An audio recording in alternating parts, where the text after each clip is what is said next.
Танымал әнші Төреғалидың келіншегі Толқын Тұрарбекқызы тұңғыш қызы Кәусардың диагнозы мен бастан өткен қиындықтары жайлы айтты. Мен ерекше баланың анасымын, ана ата-анамын дегенше тіпті ерекше балалар бар екенін білмей өсіппін. Кәусарым туылып, мың түрлі диагноз қоя бастағанда отбасымызбен түңіліп кеттік. Бастапқы жылдары баланың диагнозын қабылдай салу оңай емес. Өзіңді кемсіткендей сезім пайда болады. Диагноздың өмірлік екенін ойлағың да келмейді.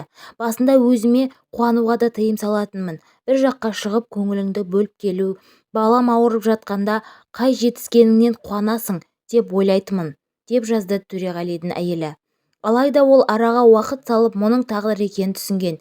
Ерекше балалардың анасы мұны дәрігердің ағаттығынан немесе вакцинадан балам осылай болды деп кінәлайтын шығар. Бірақ неге сіздің балаңызды дұрыс қарамады? Неге? Себебі ол Алланың қалауы. Алла қалады, дәрігер қателесті, вакцина дұрыс егілмеді.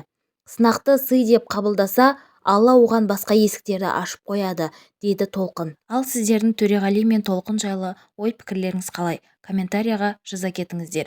Видео қызық болса, достарыңызбен бөлісіп, маған тіркеліп, лайк басып, қазақша контентті қолдап кетуді ұмытпаңыздар.